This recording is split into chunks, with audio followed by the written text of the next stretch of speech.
What's happening, y'all? Welcome inside the Fantasy Stock Exchange. Danny and Bush coming at you today with our top running back dynasty buys and sells. We did the wide receiver video a couple of days ago. If you guys want to check it out, basically what we're going to be talking about in today's video is some of our biggest buys in dynasty fantasy football leagues at the running back position. Some of the guys that we're maybe not as high on, or guys that we think are a little bit too high rated relative to market value, which of course will be used by Keep Trade Cut, as we always do. If you guys enjoy this video at any point, you know what to do. Leave a like down below, subscribe to the channel if you're new around here, and leave any of your comments down below as well. But before we get into it, Danny, how you doing? Doing well. And yeah, if you guys are, consistent followers of the channel, you'll realize that, especially in Dynasty, obviously, in redraft, but especially in Dynasty, that we don't like the running back position. We don't like holding names. We don't realistically like holding players with associated value, because realistically, we would rather transfer that value into the wide receiver position. So yeah, it's going to be exciting, breaking it down, rolling up the sleeves. You guys are going to have to hear us talk some good on some running backs, which is probably the first and last time you'll hear us do that. Yeah, I mean, we're generally speaking more of the like zero RB, hero RB type of builds. Yep. And in dynasty leagues, I think they're even more effective because typically you have a deeper starting roster, which means you can start more wide receivers. Usually we play in Superflex dynasty leagues as well, rather than one quarterback leagues. So definitely some running back hate coming along, but definitely some guys that we do think are undervalued relative to the position that you can go after and buy. So before we get into it, as always, let's hit the intro.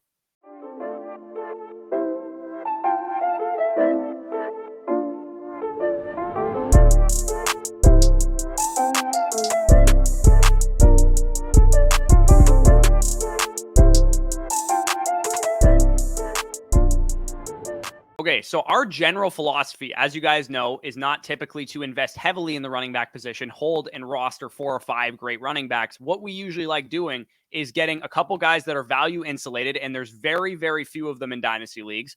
Or we like to go cheap, and we like to grab our, this year coming into the year, we talked about James Conner, we talked about Leonard Fournette, we talked about some ambiguous backfield situations with like Jamal Williams or Ramondre Stevenson and guys like that still can appreciate in value, but aren't necessarily going to be the locked and loaded safe asset that is going to help you sleep at night, like a Nick Chubb, for example, would have been coming into this year. Both of my guys are along the same kind of theme as are yours. They're the cheaper side of running backs, but I will say if you're going to go out and buy an expensive running back, I do think Jonathan Taylor has a little bit of depressed market value right now, given that he is one of the safer running backs long-term in Dynasty, and he's not being treated that way in some circles.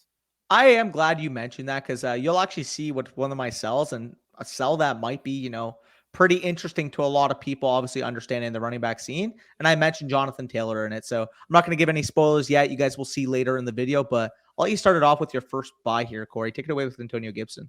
Yeah, and Antonio Gibson was absolutely not a buy for us this time last year. He was a sell for us. The offseason got worse and worse as it went along for him last year. Brian Robinson was drafted. J.D. McKissick was, staying in-house after it looked like initially he might have gone to the Buffalo Bills. Antonio Gibson right now, though, is being valued as the RB34, as a 2023 late second, give or take, in relative value. Tyler Lockett, Brock Purdy, Ezekiel Elliott, and Jamal Williams around his value right now. But this is a guy that had 11.1 PPR points per game in a full-blown running back by committee this year, 14.3 and 14.4 the 2 years prior, which were top 20 running back seasons. He's basically an RB2 caliber guy, which we're not typically investing in Dynasty. But when it comes at RB34 price tags, it's actually not that bad of an investment.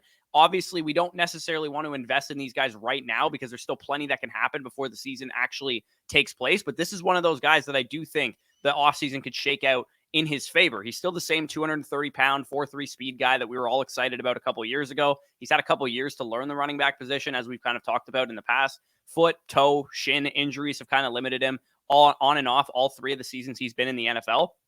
And it's possible that he accumulates value for a number of different reasons. Worst case scenario, entering next year, I still think he's the same RB3 that he was this year, alongside Brian Robinson splitting that backfield. And best case scenario, maybe he gets traded. Maybe he moves on in free agency after the final year of his rookie contract, or whatever the case may be. Maybe Washington just becomes a better offense and it's a more effective workload that he's getting as like a 50-50 split guy. It's really all about price with any player in Dynasty. And with Antonio Gibson last year, you were able to get, a late first and early second for him this time last year. This offseason, it's a late second, early third type of price tag, or aging receivers, aging running backs. Brock Purdy's like a 7th round quarterback. If you could move off of those type of assets to get a guy like Antonio Gibson, who, if he steps into any kind of workload whether it be a Brian Robinson injury, he gets traded, whatever the case is definitely going to have more value than RB34. Yeah, no, I agree with you. And Antonio Gibson, obviously, hasn't fully developed into that full 3-down back that we anticipated 2 off seasons ago, even, early in last off season, especially before they brought in Brian Robinson. But I mean, this is still a guy, like you mentioned, uber athletic, 230 pounds, 4.3 type of speed. Even if he's a committee back, which people, love throwing around the label because ultimately here they use it as a derogatory term at this point. Let's be real. Other than maybe 10 backs, maybe even 5 backs, a lot of teams operate in committee backfields. And when it comes to Antonio Gibson, we know that when he's healthy, he's an efficient player on a per touch basis. He's commanded some receiving work this year, like 40 plus targets, give or take. And ultimately here, we know he has that breakaway speed, breakaway ability on what could be a potential ascending offense, especially if Washington is able to add to the quarterback position this offseason. Yeah, RB34 price tag. You're talking about a late second, early third, or as you mentioned, a 7th-round rookie quarterback with Brock Purdy.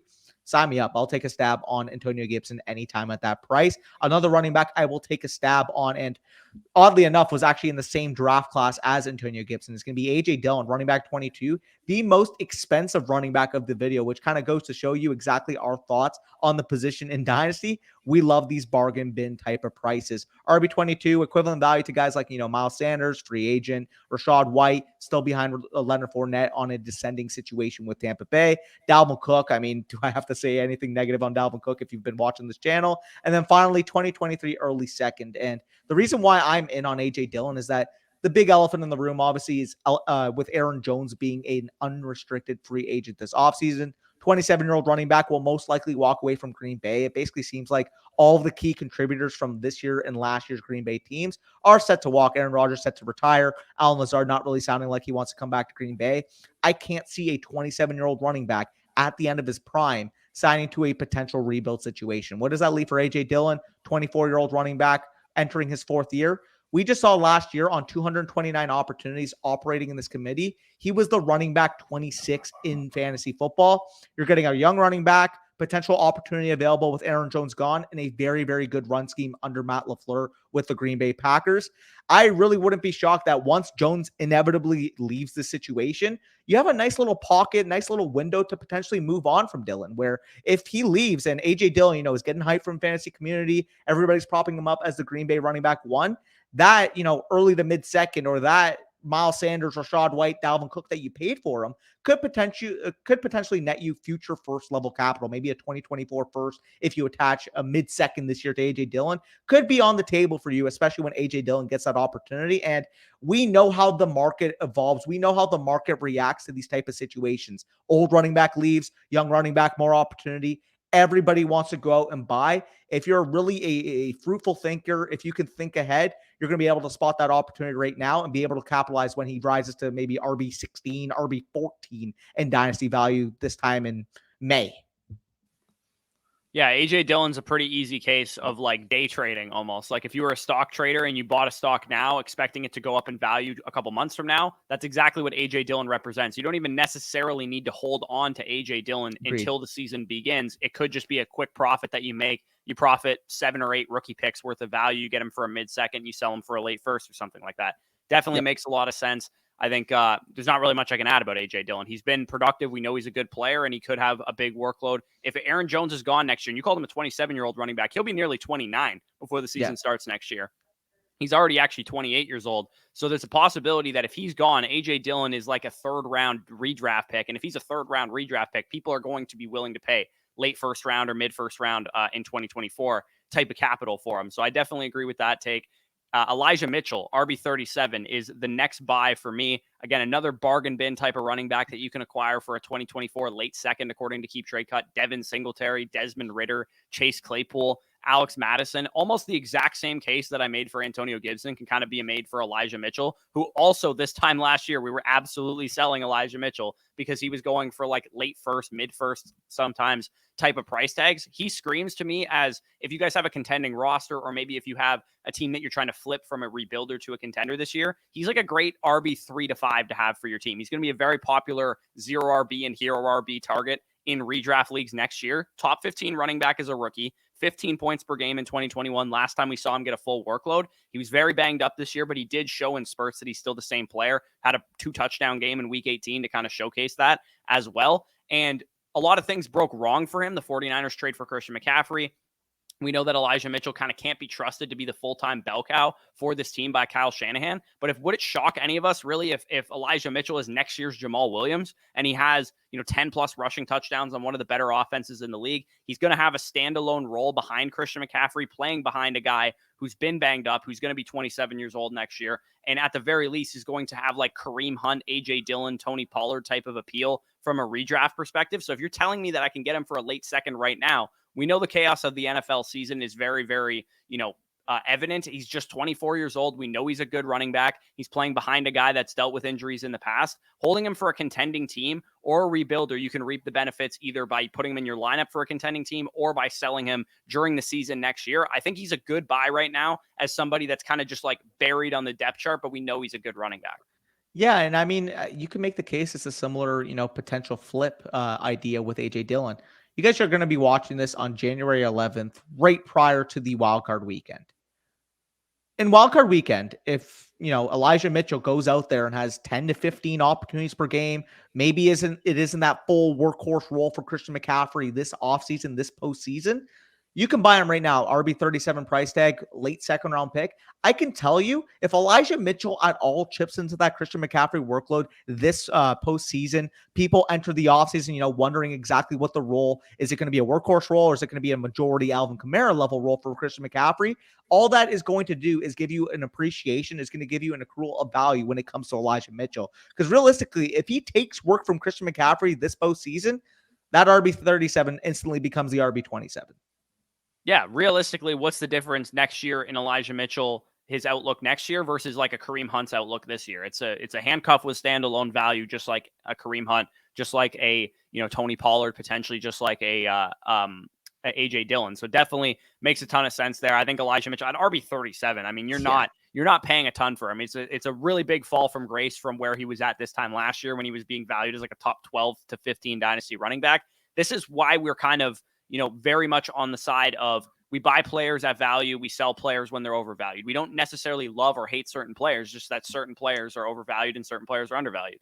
We're never attached to the name, we're attached to the price. Remember that. You remember that basis when you're entering Dynasty. People grow attached to their players. People, let's say hypothetically you drafted Dameon Pierce at the late second of your rookie draft, and he gets into the off season. He's getting a lot of hype, a lot of workload, and people are propping him up in redraft. And at one point in the off season, prior to the season started, you could have flipped Dameon Pierce, the guy who you just drafted 211 in your rookie drafts. You could have flipped for a future 2023 or 2024 first round pick. So a lot of the people that were able to make that flip stomach the fact that, yeah, I took this guy, but I have better value facing my hand, are the ones that profit in the long run. And speaking of profiting in the long run, Tyler Allgeier, running back 29 on Keep Trade Cut, equivalent value to other guys in his draft class, including Isaiah Pacheco, Brian Robinson, James Cook, as well as getting a 2023 mid-second. And it's pretty remarkable that we're not hyping this guy up anymore. I mean, you were a big fan of him in the pre-draft process, ended up going fourth round to the Atlanta Falcons. People entering the year were kind of questioning what exactly that stable, what exactly that committee would be with him and Cordell Patterson. Well, I'll tell you what, Tyler Allgeier had over 1,000 rushing yards as a rookie, looked very efficient, over 4.9 yards per carry, contributed in the pass game. I think he's going to be one of the weird debates in Dynasty this offseason, because it feels like almost to the worst degree that everybody's just kind of assuming, Atlanta's going to add a young back, whether it's second round, third round, whether they draft Bijan high. Everybody's just kind of valuing Tyler Allgeier again at RB29. Like there's some 3-down back that's going to be added to this backfield. But what if there's a scenario where they don't add competition, where he leaves the draft and he becomes, that redraft folklore where, this guy has all the opportunity in the world. He's going to be a fourth round redraft pick. People are going to be picking him there. What if that's the scenario that ends up materializing? Because I can tell you what, if that ended up materializing, RB29, you could basically flip into the RB13 by the time the season starts. And when it comes to Allgeier, I like buying, efficient young players that show some potential.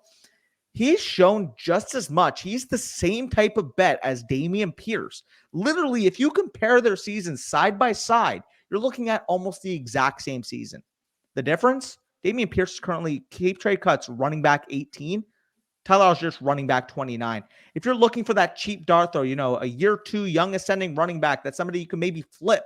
Tyler Allgeier's your guy. He's a good football player. I'm not, again, committed to holding this asset. If it enters, the offseason, August, and people are propping this guy up in redraft to the point where I can flip him for a future first, I'm absolutely doing so. But at mid-second, potentially even cheaper price tags, I'm signing up for that all day, every day.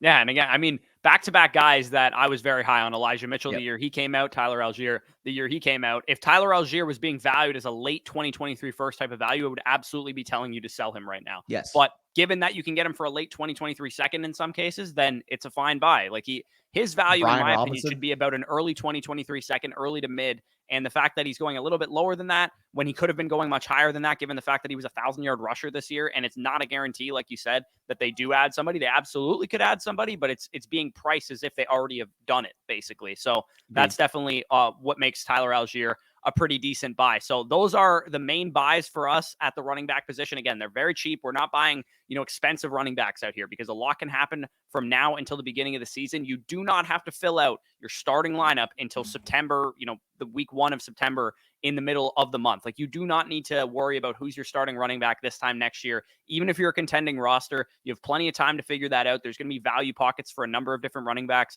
throughout the offseason that you can take advantage of. Don't get caught up on, I'm a contending roster and I only have 2 usable running backs next year. Wait, pay that extra 110% of the cost. Make sure you get yourself a guy who has a good outlook. You could have bought James Conner for, a late 2023 second entering this year, and he probably would have given you some decent value. Even if you can get him for slightly cheaper now, it's not worth that risk to hold a player like that. And a guy that I think is very risky to hold, but I do think is worth mentioning as an honorable mention here is Javonte Williams, who's currently being priced at RB9 right now. It really depends on what your league views Javonte Williams as. I currently, I made a trade for him a couple months ago when he suffered the injury. I got him for the 209 and Marquise Brown in 2023, the 209.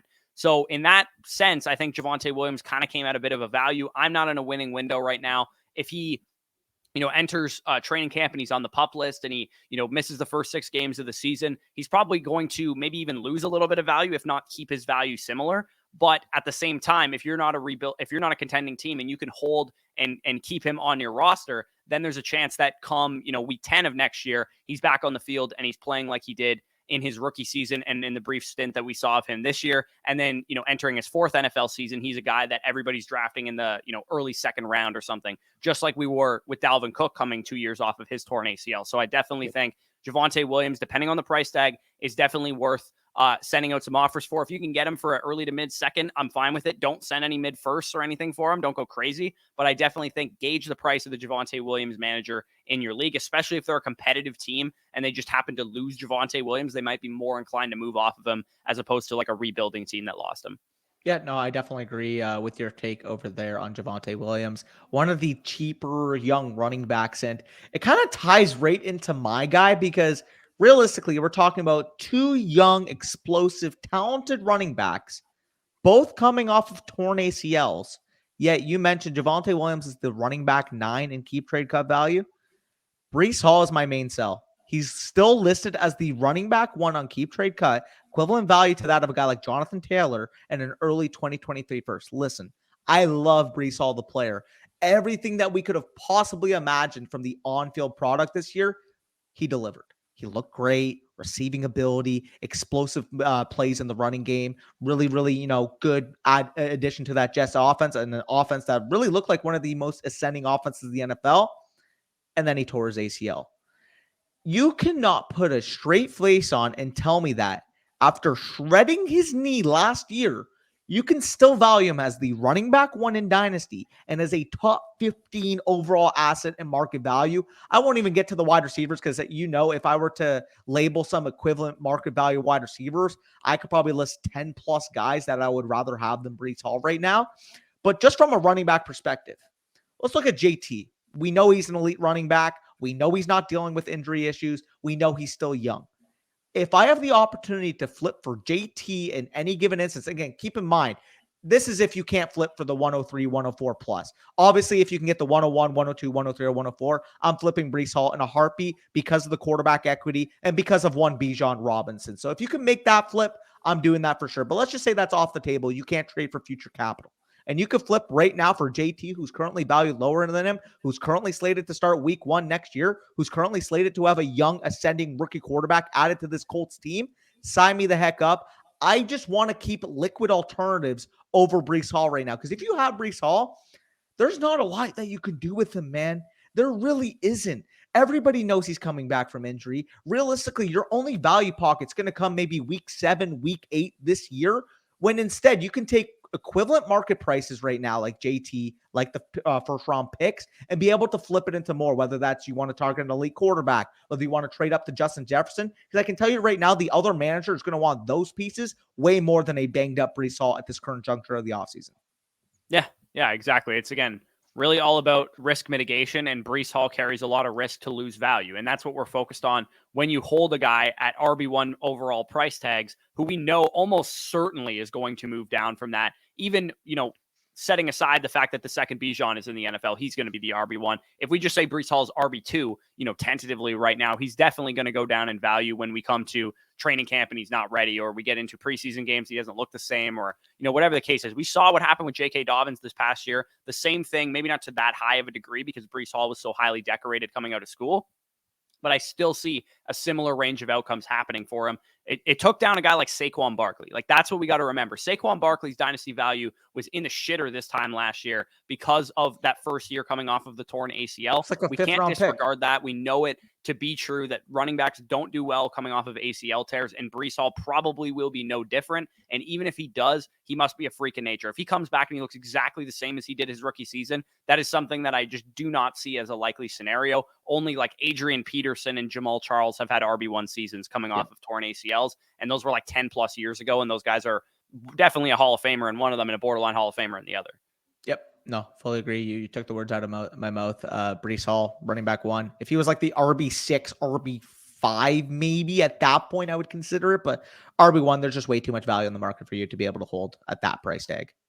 Yeah, and for the most part, I would say, generally speaking, if you can't get an adequate value, he is a hold rather than like a buy or a sell straight up. But if he's being valued as the RB1 or 2 in your dynasty leagues, then definitely be willing to sell him. So we can move on to probably the next. You guys are expecting the types of running backs we're about to say now. For me, the first guy that's a running back sell is Nick Chubb. And he's being valued right now as RB13, about a mid-2024 first, Najee Harris equivalent value in terms of the actual running back position. A number of wide receivers in that range as well that you can probably get as well. Chubb is objectively a great running back. We know he's actually a good running back talent, but he's near 28 years old come next fantasy season, with over 1,200 career carries under his belt. The fall off for running backs, for what it's worth, I did the video last offseason, if you guys are new around here, talking about selling these running backs now, and the fall off from an age perspective and a touch perspective, it's about 1,200 career touches, not carries, which is what Nick Chubb has under his belt. And at 27 years old, which will be above that going into next season. He didn't show any signs of decline, so I'm not going to rag on the guy too much, but he did show us yet again that he's a committee running back. He's in a committee backfield. He's not a guy that's going to get, a Derrick Henry type of workload, and he could absolutely be a top 10 running back again next year, assuming Deshaun Watson improves. But the downside risk factor is why I'm selling Nick Chubb. You can flip him into draft capital right now to re-roll him into a rookie running back. You can get, a mid to late 2023 first, or maybe an early to mid 2024 first for him, or you can move on to a younger running back like a DeAndre Swift, plus probably a little bit more on top of a guy like DeAndre Swift straight up at this moment. If you think the whole downside risk thing is maybe overblown, or we're overreacting to the whole like market value thing, I challenge you to try and sell Dalvin Cook, Aaron Jones, or Alvin Kamara right now. That is the perfect example of what could happen to Nick Chubb this time next year. And that's including, Dalvin Cook, who had like an RB2 season this year. If Nick Chubb has like a RB15 in points per game season next year, I challenge you to be able to sell that guy. And the reason that that's valid is because you can get guys, like I said, Elijah Mitchell, Antonio Gibson, who are going to give you like RB24 in points per game type of production. And it won't be all that different from a guy like Nick Chubb. Who would you rather have, basically? Elijah Mitchell and, Jordan Addison at 108 that you got for Nick Chubb? Or would you rather have Nick Chubb and some random wide receiver from your bench? No, exactly. And it's so funny because for the first half of the season, you check our start sit videos, you check, whatever videos we put out. And basically until week 9, everybody's like, ha, ha, ha, you were so wrong on Nick Chubb. He's the stud we all expected. And then the second half of the season, he was quite literally the touchdown-dependent running back dude that he is, only that he wasn't scoring touchdowns. You know, it's so funny. This great season that Nick Chubb had, this fantastic season everybody's citing from Nick Chubb. Yeah, he was the RB6 in 17 games. He's also only averaging 16.5 PPR points per game. That is a number that, while it's solid, it's not winning you fantasy football leagues. You're not getting Christian McCaffrey 23 points per game. You're not getting even Josh Jacobs 20 plus PPR points per game that he produced this year. If you get a running back that is in projecting forward an average at best offense, you'd say give or take at best, average, that doesn't receive more than 40 targets a year. We're talking about a back who had 37 targets this year, despite having 6 targets in the final week of the season. With Nick Chubb, you have all those factors affecting his immediate production. You mentioned the touch workload that he's have, and you mentioned the fact that if he has one, down year, RB 14 year, as we'll get into with my my next running back, his value is going to fall off a cliff. So you want to get out now. You want to get first round equity now before his price tag is quite literally around Ezekiel Elliott's.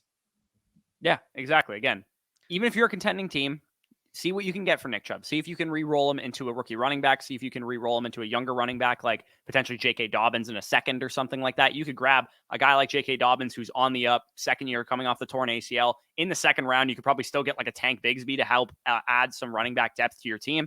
We like to build running back depth and running back talent through the rookie drafts or for cheap, like we've kind of talked about through this entire video. I'll let you get into a guy that absolutely will not be cheap on the open market that you can probably get quite a bit for at the running back position. Running back 7 overall in Dynasty right now, 27, 28-year-old running back, Austin Ekeler. I get it. Like, he's very, very good at football. He probably won you guys a couple championships. I understand that. He was very, very good when it comes to just raw production this year.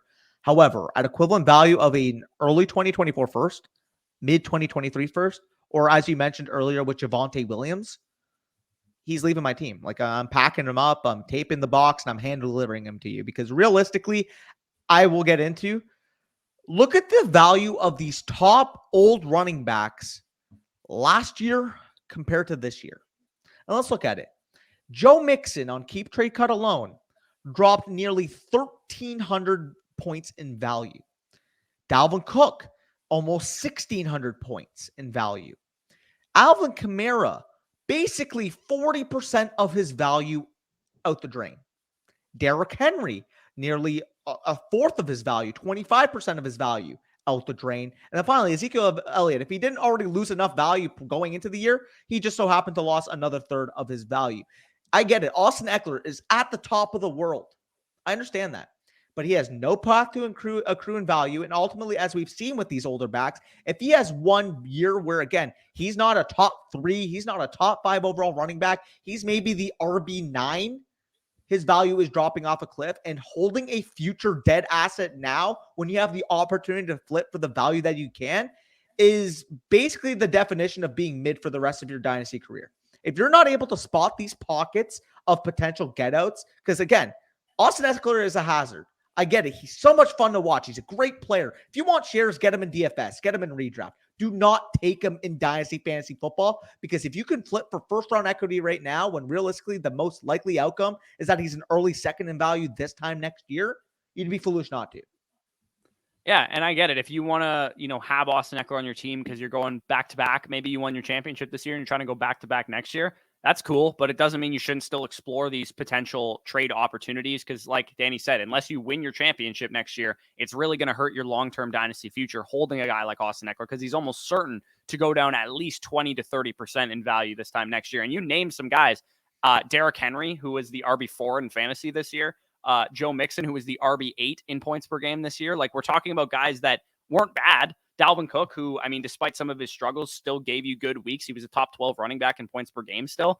We're not talking about guys that fell off a cliff this year. We're talking about guys that simply just got older and showed a little bit of signs of decline in some cases. And that was enough to make them, lose a ton of value. The way that we want to operate in Dynasty, the way we want to align our running backs in our winning windows is that we have young ascending talent running backs like, for example, Jonathan Taylor, a Breece Hall, somebody like that, coming into their first, their second, their third season, and the rest of our roster is strong around them. And the way we do that is by loading up on draft picks, by selling older running backs, building up our quarterbacks, our wide receivers, and our tight ends, and then drafting these guys in the rookie draft or going after cheaper guys to help, fill out the rest of our roster. So again, the rest of these guys, they all kind of follow the same theme. If you can get, early first round or late first round or early second round draft capital for any older running backs right now, it's usually something I'm willing to do. And the final guy, I'll let Danny finish his point in a second, that I'm going to get into is Joe Mixon, who kind of fits pretty much the same bill of everything we're talking about.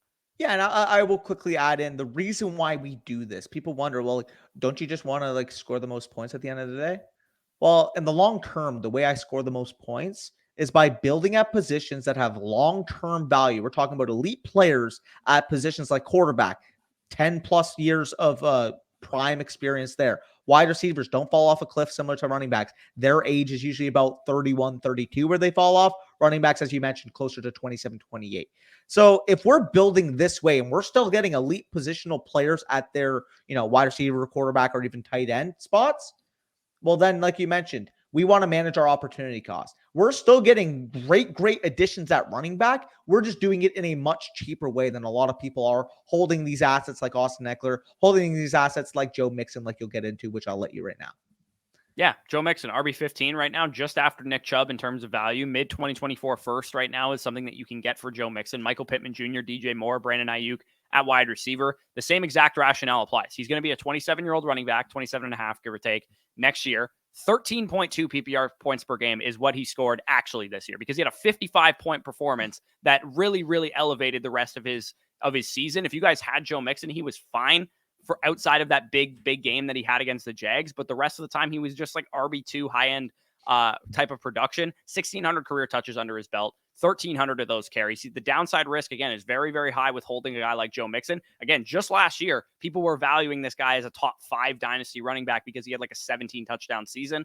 Why roster somebody like this when next year going into redraft leagues, what is seriously going to be the difference between Joe Mixon and probably running backs that are going in like the 7th, 8th, 9th, 10th round, like Ramondre Stevenson types this year? Maybe even older guys like Ezekiel Elliott, James Conner, David Montgomery, and Leonard Fournette are going in that range of redraft leagues next year. But I guarantee you're not going to be able to get first round draft capital for those guys. Sell a guy like Joe Mixon for a late first round pick, and then go out and, before the season starts, whatever veteran that you like the outlook of, go and trade a late second rounder for them. When it comes to Joe Mixon, he's actually somebody that when we did our recent way too early 2023 2-round mock, people were wondering where he was. Oh, why isn't he going in the first 2 rounds? He's Joe Mixon. He's been a top 10 running back each of the last 2 years. And I get that people are going to look at overall finish and think, that's going to realistically be an indicator. But like you mentioned, a lot of his points came in that one game. Older running back, very inefficient. He's always been inefficient, but he was even more inefficient this year. He's basically a guy that when we were talking about it in our start sits, when we were talking about, in potential tradeaways and trade targets throughout the year, he was a guy that a lot of people were saying, oh, no, positive regression's got to hit. He's just so inefficient right now. Like, surely in this offense, he'll get going. And he just never really got going. Yeah, he had that 1-5 touchdown blow up, like you mentioned, but realistically, this was a guy giving you 10 to 15 points pretty much was his baseline every week, which was solely on the back of elite volume on a good offense. I'm not convinced this is a really good player. And a really good player is someone that I would want to be valuing as a top 15 running back, which I simply don't view Mixon as being at this point. You mentioned, what if he's a cut casualty this offseason? I do believe he has an out in his contract, either it's this offseason or next offseason. What if the Bengals somehow get a guy like Bijan Robinson or Jahmyr Gibbs in the draft? What if he leaves this elite insulated situation with Cincinnati and he signs with, I don't know, David Montgomery leaves and he signs with the Chicago Bears? Yeah, again, it's looking at the package of deals, right? If you can flip Mixon into Pittman right now, go into next year with a guy who's, potentially, if they're both flex plays for you, a guy way more long-term value insulated, sell your 207, your 208, your 209 for a running back in a committee backfield or a ambiguous situation, like we said, going into this year, and, profit that way. I think that's kind of the philosophy we've always had in Dynasty. We're more likely to build out these fragile builds because, the rest of our teams are so strong that it doesn't really matter how many great running backs we have on our roster. Usually people who like to go robust RB, not, blaming anybody or shaming anybody who likes to do that. It's typically for that, that feeling of safety, that feeling that you have guys that are going to get volume each and every week. It's a security feeling, and that's fine if that's how you play fantasy, but that's not how we play fantasy. And Joe Mixon kind of fits the bill for that. So again, if you guys enjoyed this video, leave a like, subscribe, comment any of your thoughts down below. Danny, you had looks like one more point you wanted to get to. Well, the last thing I'll leave off on, and it's basically a nice theme to end this video off, is remember always when you're building your teams, wide receiver, quarterback, tight end, you earn your volume, you earn your keep based off your talent. At running back, the best players in fantasy aren't usually the best players in real life. Why is that? Opportunity makes the running back position in fantasy football. It's just always been like that. I think people kind of refuse to admit that. They feel like they have to stock up on these, elite name value players because of it. But I mean, we look at James Conner coming out of the works a couple years ago, Ramondre Stevenson this year, Tony Pollard this year. I mean, we look even deeper, waiver wire guys we pick up every year. Khalil Herbert gave you some weeks, Jamal Williams. There are so many names that if they get opportunity are going to be consistent producers for you in fantasy. So why are we investing heavily in that position?